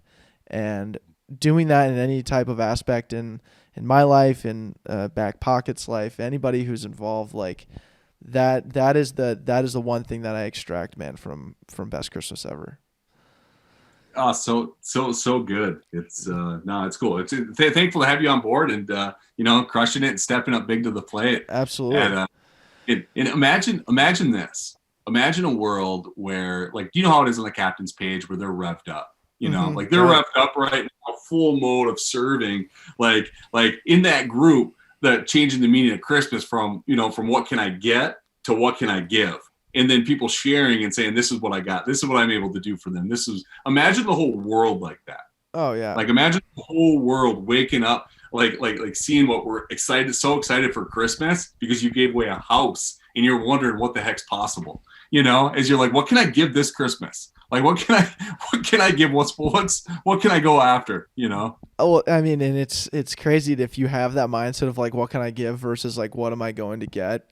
It changes everything. And I know that's like the most cliche thing of all time to say. So, forgive me, but I truly stand by it. I really, really love, giving, and I have so much thrill in doing it. And, I really just appreciate you for that. So oh, go ahead. Sorry.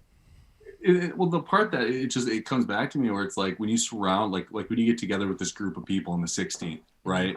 Like you're shifting the whole focus from inward to outward. Like when you have a whole group of people focused outward on somebody else, like when I show you a group picture of yourself, a group picture, with you in it, who's the first person you look for? The person. I know what I do. I look for me. I'm like, how am I look? You know what I mean? Like, oh, geez, is this a good little picture? Zoom in, everyone with their fingers. Is this a good picture or not a good picture? Or it's just natural to think, and I use that example. Why do I bring it up? It's like it's an example of like inward focus out of the gate. You know what I mean? Mm-hmm. Where it's like where you guys are all getting together, the whole focus is outward. Nobody knows this family showing up there, and people are going to be so inspired to step up. Mm-hmm. Totally. Just because of what planting in there and wanting to be a part of something greater than themselves. Mm-hmm. And that's the part that's it's cool.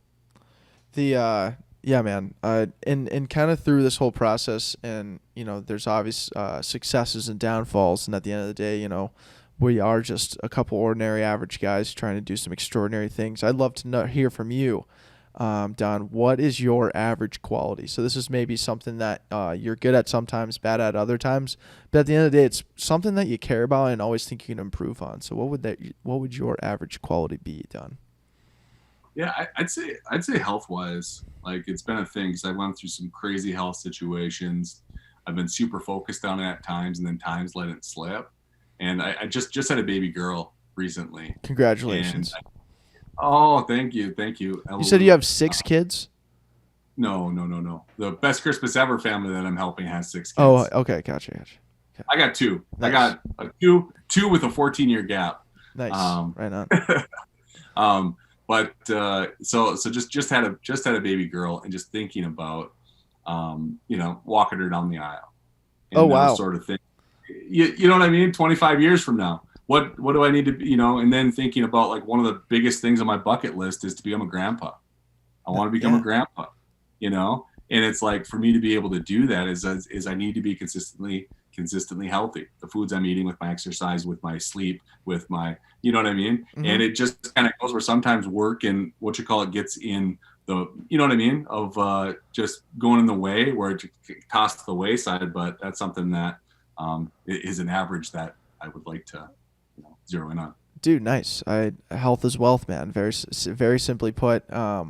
I always find myself in that similar position, and I've also realized, I've seen people not be healthy and make the conscious decision to like not do the things they know they're supposed to, and then get the wake up call when it's too late. Like I work in construction, and I just see tons of people run themselves into the ground because they don't get enough sleep, and then all of a sudden they show up one day and they have liver failure, or they get some sort of disease, or they have now some limiting capacity because of something something that had failed them.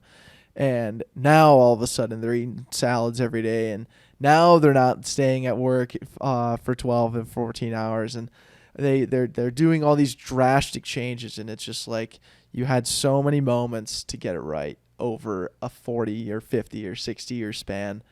And it's a really shitty thing for to obviously experience if you're that person, but it's also like kind of sad for me to see those in those people, and no one wants to see someone just like unhealthy, right? And a great quote from Naval that I love is like a healthy man wants 10,000 things, and an unhealthy man wants one thing, and it's to be healthy. And so understanding your capacity as a human to give, to live, and do all these things, it grows exponentially, man. If you're a healthy dude. So that's, that's a focus of mine too, man. I'm trying not to lose sight of it, but I understand wholeheartedly how you can. I lose sight of it all the time. Accidentally gained like 15 pounds one time, and it scared the shit out of me. Now I'm like, I gotta stop eating Cheez-Its, basically. So I'm working on it, man. I same thing goes for me. But another question I had for you, very similar to stuff we've alluded to earlier, which is, what's in your back pocket? So when pressure becomes stress, anxiety's rising, and you got to reach deep into your back pocket, what would that quality be? What would that thing that you rely on be to help you come out on top and succeed? Yeah, that's where it goes. It's my faith on it. Again, 2010 and 11 were real tough, really tough years for me. It was like life and death at times, and like, so it really had me. But there were some things that happened during that were just like I knew I wasn't alone. I knew, and that's where my faith really grew strong in those moments, because I knew I wasn't alone, no matter what I'm going through. Even if I was telling myself, going through the toughest stuff, that it just goes back to, and that's every single day with my daily routine, where I start with the sermon, and then go to my prayer list, and it has the same thing on the top, just to consistently remind me, go back to that every single day. That no matter what it is, it gets thrown at you in that whole side, not alone in it. That's for sure. Yeah, man. Never alone. And sometimes it gets lonely. And you get challenged in different ways, and you gotta find. There's obviously times where you gotta find comfort in feeling like, okay, I kind of am just kind of sitting here, but you remember that, you can close your eyes, pray up to the good Lord, and know you got a guy who's patting you on the back, who's right there if you want to reach behind you or reach up or whatever it may be. And I think that internal dialogue, just that consistent practice, and in the word itself, in the faith that does exist, and that does support you is just massive. I've run into many times where I feel that way, and even from a business standpoint, I love having Andrew as a co-founder. Like, there's no better person to have than that guy to be a rock in my life, and to bounce ideas off of, to make sure I'm staying on a good path, and just making good decisions. So phenomenal. I love that, man. Faith is great. In the part that's crazy, it can show up in the craziest ways, where like I said, during that, one of the toughest times was during mid 2011, and it came from a text message from Bishop Henry. And just crazy. I put in a prayer request earlier that night on an anonymous forum, right? Just wrote in just kind of everything, where you just kind of dump out, like, this is everything that's going on, like that. And I got a text message, and it said, hey, God woke me up to pray for you. And I'd met him a while before. It was just like the timing of it. I'm like, what in the world? But I knew without a shadow of a doubt I was not alone, and that God was right there with me. And so no matter what was to coming up, and it didn't solve any of my problems in that moment, but just knowing wasn't alone, that it's like started to learn more, dive in, start reading more of the Bible, starting like, what the heck is going on here? Yeah. Which is It's just been a game changer for me. Yeah, man, I totally, and I think it could be that type of just intention could be a game changer for anyone, and I think that's really the big takeaway is like when these surprises, happen for a certain reason, and a lot of the times it's because you're looking at it and looking for something, and you're aware of those things passing by. We start to notice coincidences, or in quotes, coincidences, when we start putting the intention of the things that we are coincidentally looking for sometimes. And I love that energy. I think I got that little phrasing from the 7 spiritual laws of success from Deepak Chopra. And he really details that out where it's like, dude, if you want something, go get it. Right. There's an aspect of that, but like, you would have never been aware of the opportunities in the realm of what you're wanting to get had you not made the conscious decision to start going in that direction. Similar to what we were talking about earlier with, we wouldn't know these situations of various housing opportunities and all these different people willing to help and donate or various things had we not started looking and heading in that direction. And same goes with faith, same goes with, trying new things in life and so on and so forth, man. So, just crazy. I love it.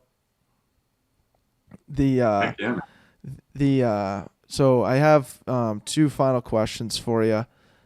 Actually, I have 2 final questions. So one of them is, what does Mars look like to you? And that is, I'm not sure, if you're a guy who wants to go to Mars, you can answer that literally, or you can answer it figuratively in the terms of like just kind of a high achieving thing. But what does your future look like on Mars, Don?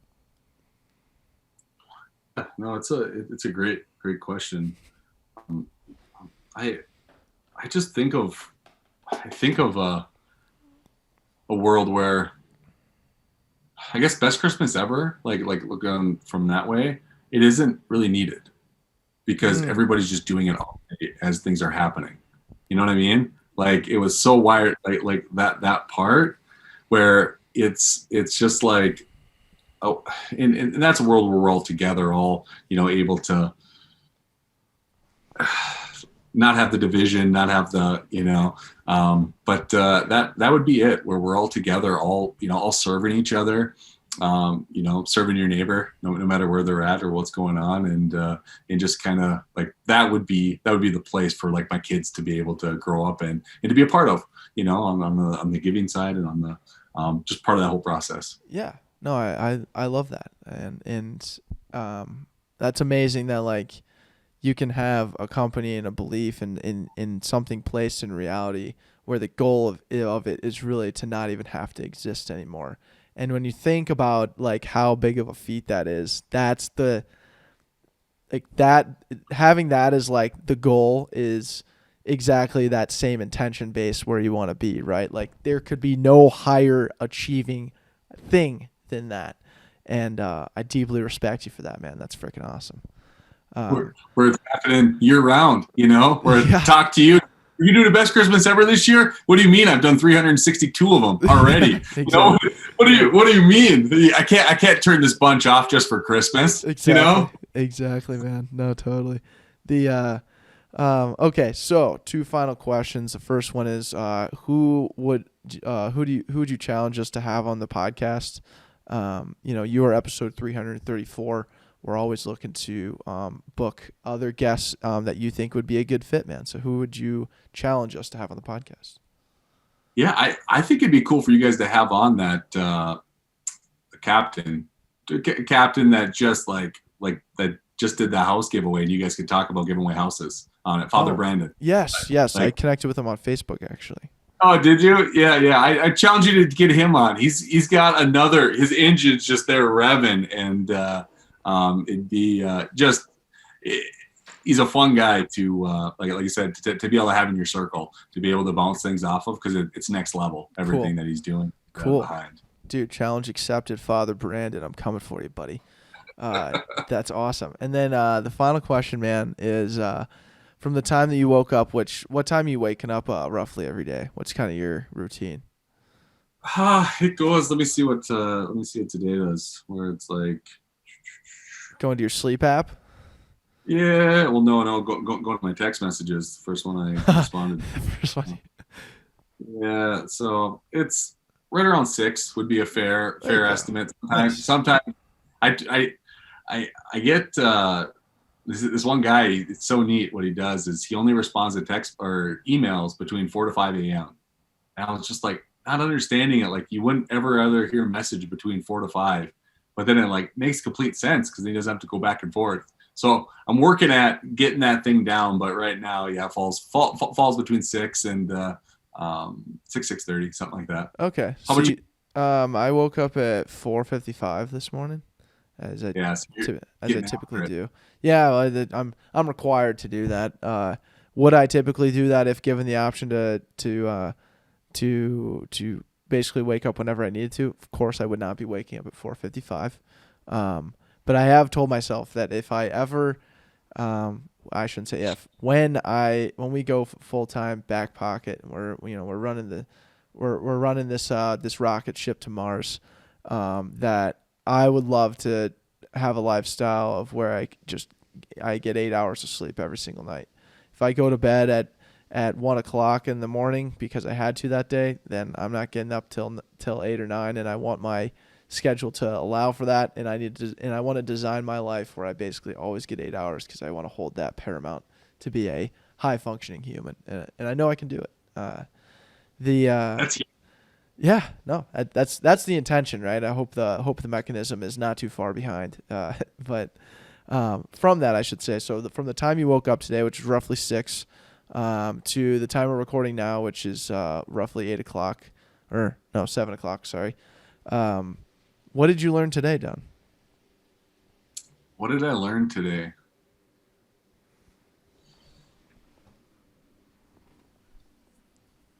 I'd say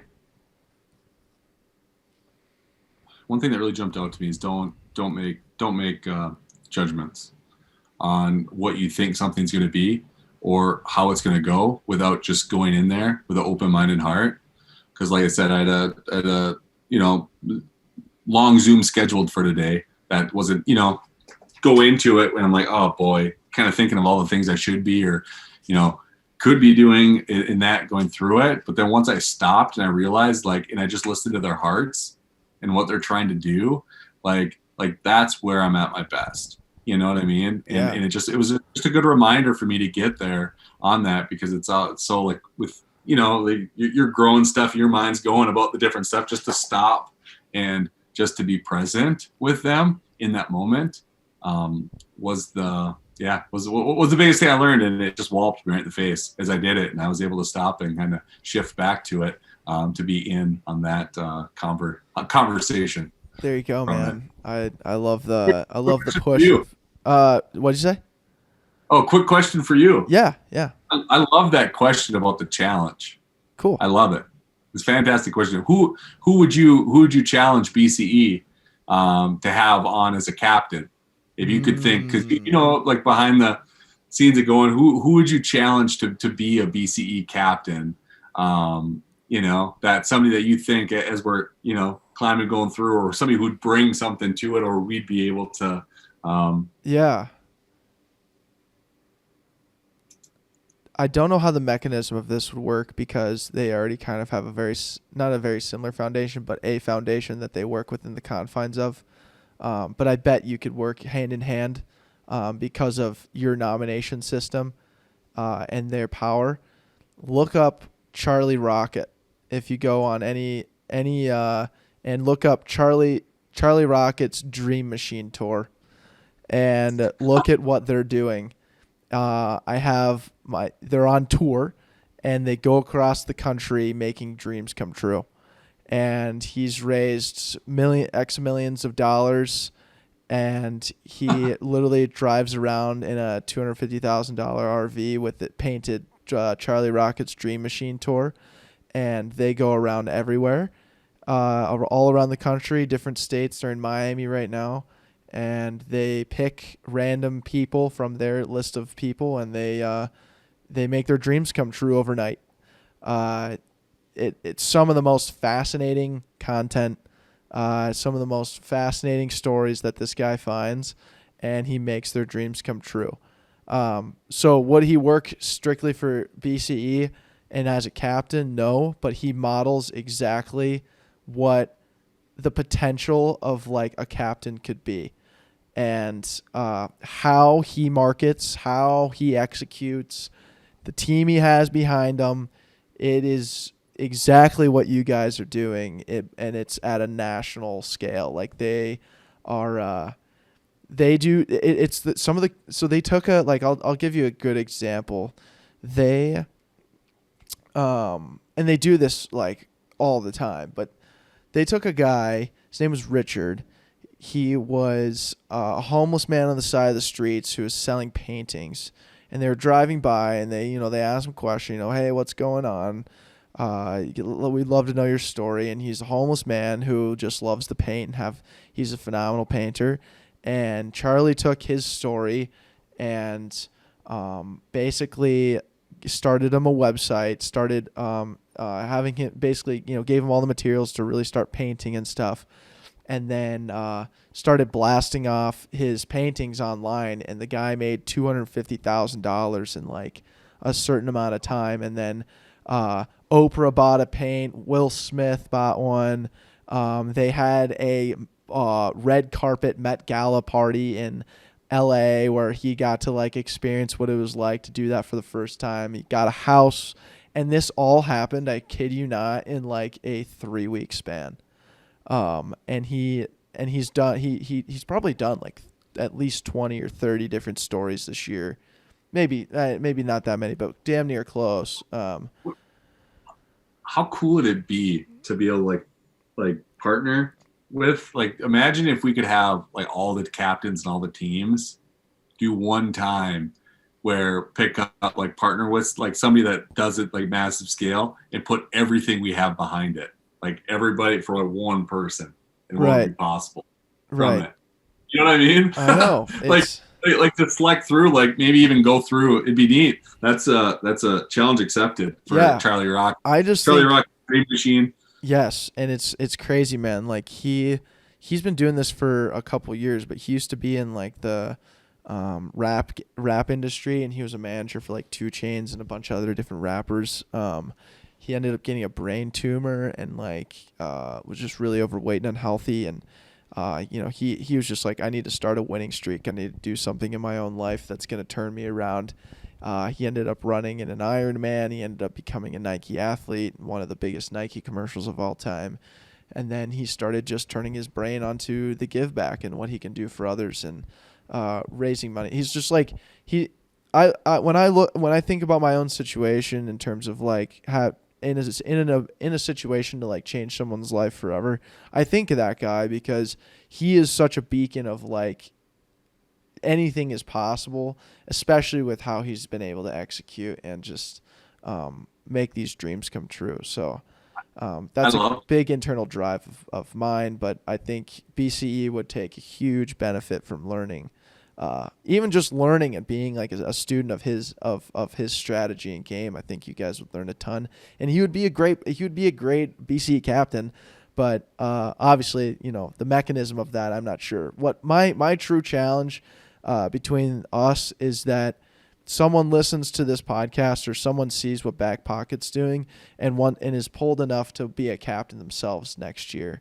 And I think we had a couple people last year do that, and I'd love to just continue to like have that as a bottomless funnel, because although it maybe would be one really big name of someone who's doing something great for others, it would be really cool if we had the mass community where it's just like the cool thing to do is just become a BCE captain and really throw yourself out there for someone else that you don't know. And I think just like that practice would just be such a cool thing to popularize, I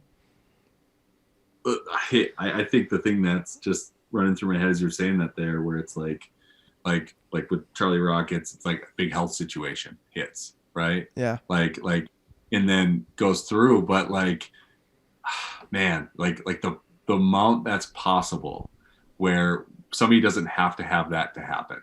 somebody doesn't have to have a near-death experience, you know? Yes. We're able to go through and, yeah, I love it. And you're right on too, where it's like, how cool would it be? Like, you know, Minnesota right now, like 100 cities, how cool would it be if we could have every single city, you know, in the world, somebody stepping up to be able to do that. Mm-hmm. But then the thing that's going to happen is generosity inspires generosity, the thing on top of the other thing. And then, you know, like who are the people right now that are listening to this that next year going to be talking about giving, like you'll be talking to, hey, I was listening to you last year. You talked about giving away a house and it said, that's on like challenge accepted, you know, right. I'm doing this, you know, and the neatest part is like through doing it, the part is it doesn't take a huge company. It doesn't take it takes one committed person to get a bunch of people around them to be able to do it. And if you step into it, people will follow. People will want to be a part of it. Cause it's like, yeah, no, it's cool. Yeah, it's a really cool like model of give back that you have started and carried through these last 10 years. And like the coolest part I think about what you have going on right now is just like it's so young and there's so many more things that can be done that just like could really amplify this thing. Because like the role and it's something that needs to be said about the role of the captain. Like it is a big time feat to take that on, and it takes a special person, but that isn't everybody. Everybody can do it. And the tools that BCE sets you up with to succeed, to like pull this thing off, is entirely possible. And it's just cool, like the relationships and the stories that come from it. And like those ride or dies, like I didn't even know like half of these people within this Backpocket community that were such ride or dies behind like what we're doing. And I just think like that's such a fun part of it, because it just really like shows you like, hey, this is not only a community that's willing to like listen to you blabber on a podcast and, you know, engage with you on Instagram and show up to your parties, but they're also willing to like, you know, commit dollars and like part of their heart and like commit some serious generosity to something that you believe in. So your platform, man, it brings so much good out, and all I want is for more people to do it. So, wow, it's so awesome, you know, and just thankful for you stepping up and just inspiring people, you know, to step out and do it. Because one thing you'd said before that ran through my head, where it's hard. You're right, raising $5,000, and it's hard putting together this thing. It's hard getting somebody a house, but you know, it's harder being 75 years old, looking back and thinking about what could have happened. Yeah. Or 90 years old on it, and just say, I was waiting for that day, and I never stepped off the sidelines. Yeah. I never stepped on the field and gave everything I had to something. And that's where a lot of times where it's like people like, hey, I want to change my life. Well, be a captain. You know, I want to find something. I want to learn how to be better at this. Well, be a captain to launch it, because you got the framework there, a community of people to support you do it, you know, around to do it. And it gets you totally outside your comfort zone to where you're out there and you get to dream as big as you want. You know, but it all starts with somebody like we're best Christmas ever been able to go. Somebody steps up to it, shares it with somebody else. They say, hey, I want to do something like that. Or, you know, and then it goes off and somebody else says, hey, I want to try something like that too. Or I want to see if I have it in me to be able to try to do something like that. Totally. Yeah. And I think, and you know, what else is hard, if you're trying to, you know, set this spectrum, is like, what's hard is being in these different family situations, living in a hotel, with six different people, being a single mom and not having enough money to support your kids for Christmas, not being able to afford rent because, you know, you lost your job to unforeseen circumstances, real raw life stories that when you're reading these stories on that Best Christmas Ever page, choosing a family, like your heart pulls to want to save every single one. And I think that is the biggest thing, right? That BCE, and we're trying to solve, really, is this idea that it's like, you know, 175 captains stepped up this year, and that's the most you've ever had. Correct me if I'm wrong, but how many other families did not get or like how many families that got nominated this year didn't get that Best Christmas Ever? Well, there's hundreds of quality families in there, and the craziest part is like one thing I love about that, where you're able to punch in a zip code and then just say something cause behind it. Then how many miles do you want to go? And you can pull up how many families? Well, it's crazy, right? Where you go in and search it, and it's like, let's go 30 miles, and you're like 252 families are within that. Yeah, and it's, yeah, man. You can't even read right? through all the ones that you have like for your preferences of like in your own area, and yeah, And your neighbor's struggling, and it's like, but it's the neat part is once somebody does step in and start going through that, and they're seeing kind of like what their potential, like what change they can create, like somebody, yeah. like at one point you were listening to, you were talking to Jason or talking to, in along, and then you jump in the game, and then from that, $10,000 last year got delivered to a family that desperately needed it. Now this year, doubling down, and the biggest improvement does happen between, so you'll see the biggest jump between 1 to 2. Year 1 and year 2, man, absolutely. Yeah, and then push that thing all in, where now somebody's getting a house because of it. Yeah, like how crazy is that? Insane, just insane, man. Good fun, and there's still always plenty of work to do, right? So I appreciate your time too, man. I know being late at night like this with your busy schedule, and basically 14 days and counting till Christmas. We got a lot of work on our hands, but I really appreciate you taking the time to talk to me. Spend some time on the back pocket and sharing the good words of wisdom and bringing the energy today, man. I really appreciate it. Well, appreciate you stepping up, and like I said, putting yourself out there, and then raising and just pushing those chips all in. And it's going to be exciting to see, you walking through the doors and, sharing it with everybody, because that's how it's possible.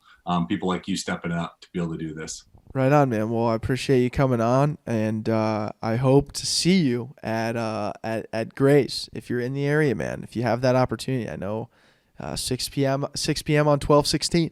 Love to see you there, man. 12/16, love it. All right, awesome, man. Thanks, man. That's a wrap.